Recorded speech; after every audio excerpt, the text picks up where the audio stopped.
இவரை பின்பற்றியே நமது கல்வி மையத்திற்கு தூய ஜோசப் என்ற பெயர் வைக்கப்பட்டது. ஜோசப் இயேசுவை கள்ளப்படம் இல்லாமல் நேர்மையாகவும் பிறரின் துக்கத்திலும் மகிழ்ச்சியில் இணைபவராக மாற்றியதை போல் கல்வி மையத்தில் படிக்கும் எந்த ஒரு குழந்தையும் அனைவரின் வளர்ச்சியிலும் இணைந்திருக்க வேண்டும். விருந்தினரை வரவேற்பது தமிழரின் மரபு. இயேசு சபை இறையாளர் அருள் திரு ஜான் சேசு சபை அவர்களை தலைவணங்கி வருக வருக என வரவேற்கிறேன். கல்வி சேவக கல்வி மைய தலைமை ஒருங்கிணைப்பாளர் முத்துப்பாண்டி அவர்களை வருக வருக என வரவேற்கிறேன். பிற அனை சேவகர்களையும் மாணவர்களையும் வருக வருக என வரவேற்கிறேன். புனித இஞ்ஞாசியார் சுற்று. உலகையே ஆள்பவன் செல்வத்தை பெற்று இருந்தாலும் தன் ஆன்மாவை இழப்பனால் ஆன பயன் என்ன? அதாவது உலகத்தையே ஆண்டாலும் உலகின் அனைத்து செல்வங்களை கைப்பற்றியவனாலும் தன் ஆன்மாவை இழந்த பின் இவற்றாலான பயன் என்ன என்பதுதான் இதன் பொருள். அதே போல ஆன்மாவை காப்பாற்ற இஞ்ஞாசியார் ஜெபம் அனைவரும் எழுந்து நிற்க. புனித இஞ்ஞாசியார் பாடல். கண்ட கனவை நாடும் செயலிக்க ஜோதி அடைம்போது தொடரும் செயல்களை எல்லாம் இறைவனின் அதிமிக மகிமைக்காக. தமிழ்தாய் நமக்கானவள், நாம் தமிழ்தாயின் புதல்வர்கள். எனவே தாய் தமிழ் வாழ்த்து.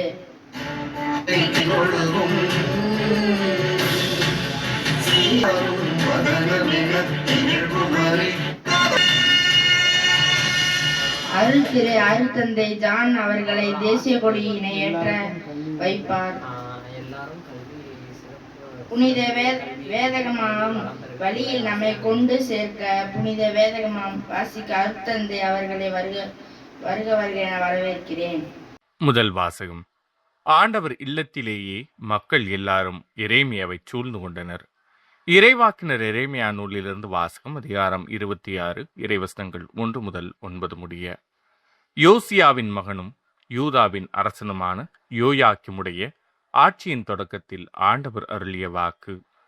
ஆண்டவர் இவ்வாறு கூறுகிறார்: நீ ஆண்டவர் இல்லத்தின் முற்றத்தில் நின்று கொண்டு அங்கு வழிபாடு செலுத்த வரும் யூதாவின் எல்லா நகரினருக்கும் சொல்லுமாறு நான் உனக்கு கட்டளையிடும் எல்லா சொற்களையும் நீ அவர்களுக்கு அறிவி. அவற்றில் ஒன்றையும் விட்டுவிடாதே. ஒருவேளை அவர்கள் உனக்கு செவிசாய்த்து அவரவர் தம் தீய வழிகளை விட்டு திரும்பலாம். அப்பொழுது அவர்களுடைய தீச்செயல்களை முன்னிட்டு அவர்களுக்கு நான் அளிக்க எண்ணியுள்ள தண்டனை பற்றி என் மனத்தை மாற்றிக்கொள்வேன். நீ அவர்களிடம் சொல்ல வேண்டியது: ஆண்டவர் கூறுவது இதுவே, நீங்கள் எனக்கு செவி கொடாமலும் உங்களுக்கு கொடுத்திருக்கும் என் சட்டத்தின்படி நடவாமலும் நீங்கள் செவிசாய்க்காத பொழுதும் நான் மீண்டும் மீண்டும் உங்களிடம் அனுப்பி வைக்கும் என் ஊழியர்களான இறைவாக்கினர்களுடைய சொற்களை கேளாமலும் இருப்பீர்களாயில் இக்கோவிலை சீலோவை போலாக்குவேன். இந்நகரை உலகில் எல்லா மக்களினத்தார் நடுவிலும் சாபக்குறியாக மாற்றுவேன். ஆண்டவர் இல்லத்தில் எரேமியா உரைத்த சொற்களை குருக்களும் இறைவாக்கினரும் மக்கள் அனைவரும் கேட்டனர். மக்கள் அனைவருக்கும் சொல்லும்படி ஆண்டவர் கட்டளையிட்டிருந்த.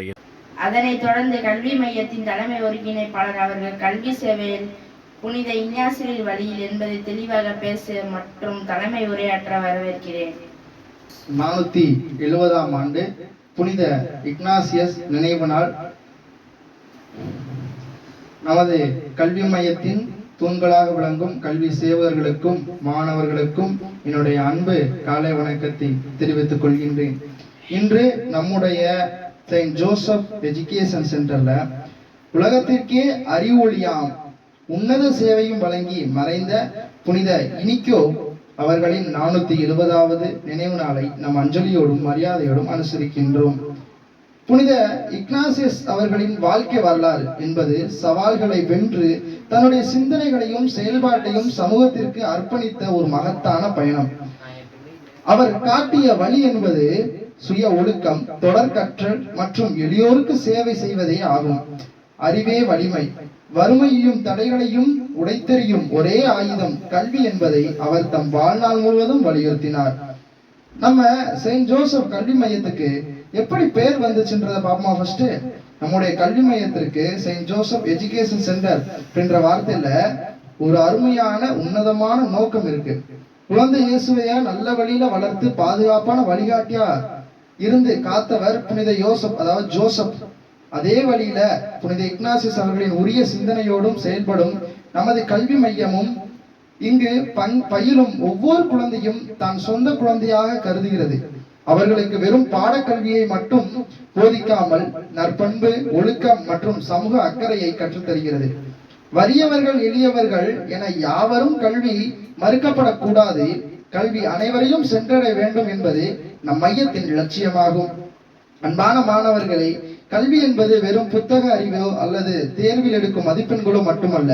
அது உங்களுடைய வாழ்க்கையில் ஒரு பெரும் மாற்றத்தை கொண்டு வர வேண்டும். நம்பிக்கை.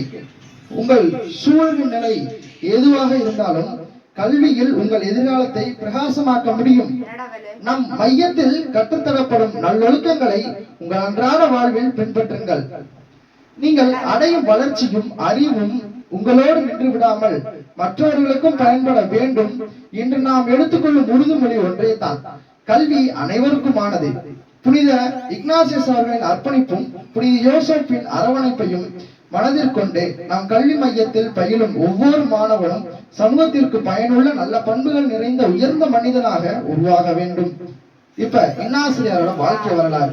போர்க்களத்தில் ரத்தம் சிந்திய ஒரு வீரனாக தன் வாழ்க்கையை தொடங்கி பின்னர் ஆன்மீக வழியிலும் கல்வி சேவையிலும் உலகிற்கே வழிகாட்டியாக மாறிய புனித இஞ்ஞாசிரியாரின் வாழ்வு வரலாறு சிறப்புமிக்கது.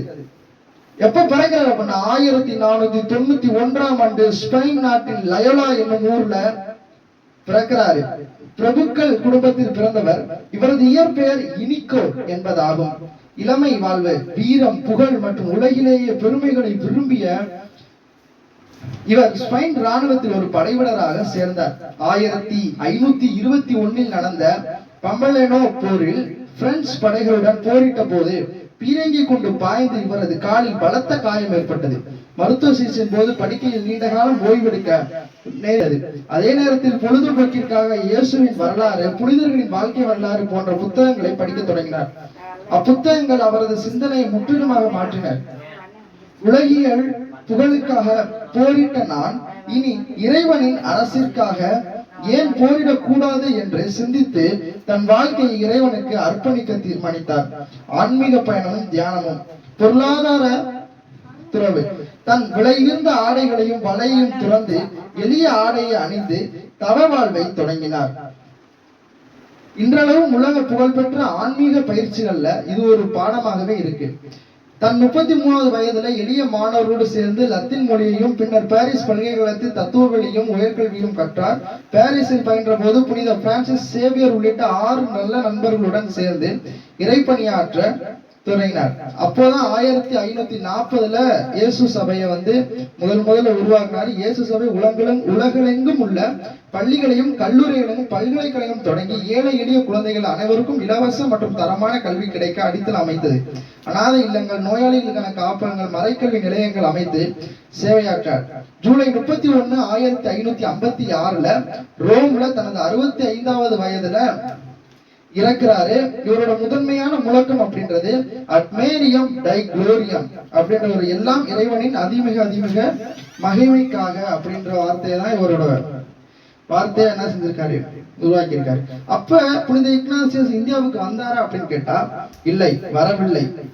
அதற்கு மாறாக புனித சேவியர் அவர் வர வச்சிருக்காரு. இவர் இங்க என்னென்ன பள்ளிகள் கட்டினாங்க அப்படின்னா, தூய ஜோசப் கல்லூரி மற்றும் பள்ளி அப்படின்ற திருச்சிராப்பள்ளியில் இருக்கக்கூடிய ஸ்கூலை கட்டியிருக்காரு 1844. அதுக்கப்புறம் Saint Xavier higher secondary school Thoothukudi 1600ல, Saint Xavier schools and college பாளையங்கோட்டையில, லயோலா கல்லூரி சென்னையில 1925ல கட்டியிருக்காரு. மதுரை கிழக்கு வேலில் அமைந்துள்ள தூய மரியன்னை மேல்நிலை பள்ளியை புனித இன்னாசிரியார் 1854ஆம் ஆண்டு கெட்டாரு. அதோட first father first headmaster Francis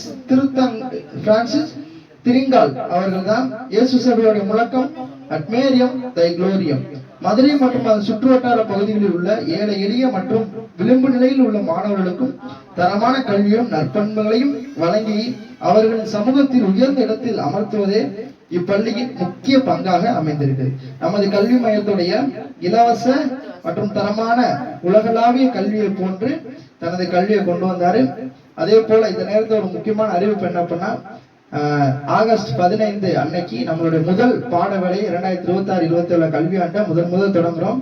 இந்த ஆண்டு நம்ம எதெல்லாம் பத்தி சொல்லித்தர போறோம் அப்படின்னா, ட்ரெயின் ஓட்டுறது, ஏவியேஷன் வந்து ஃபிளைட்டை கண்ட்ரோல் பண்றதுக்கான விஷயங்கள் எல்லாத்தையும் நீங்க காலேஜ்ல போய் படிக்கிறத இந்த வருஷம் ரொம்ப அழகா போக்குவரத்து அப்படின்ற பாடத்தை வடிவமைச்சிருக்காங்க.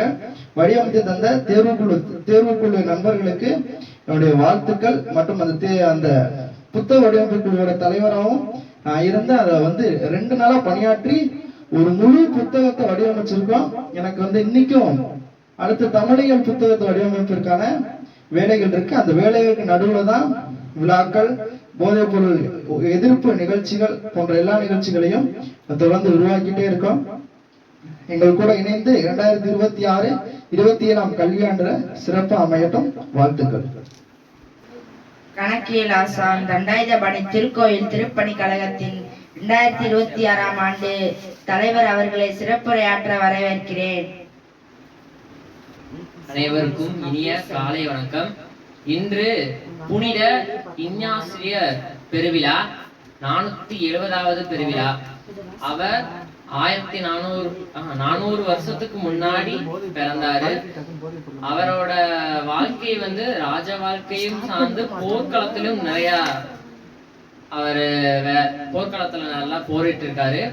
போர்க்களத்துக்கு போயிட்டு வந்து உறங்கும் போது கனவில் புனித குழந்தை வடிவ இயேசு வந்து, உன்னோட வாழ்க்கை வந்து இந்த போர்க்களத்திலேயே போக கூடாது, ஆன்மீகத்திலையும் கல்வியிலையும் போகணும் அப்படின்னு சொல்லியிருக்காங்க. அதனால அவர் வந்து ஆன்மீகத்திலையும் கல்வியும் சேர்ந்து நடத்தினாரு. அவரோட ரொம்ப பெரிய ஆசைனா எல்லாத்துக்கும் கல்விய பயிரணும், வாழ்க்கையில அவங்க முன்னேறணும் அப்படின்னு தான் அவரோட ஆசையை எல்லாரும் நிறைவேற்றுவேன்னு நம்புறேன். நன்றி. அனைவரும் எழுந்து நிற்க தமிழ் தேசிய கீதம்.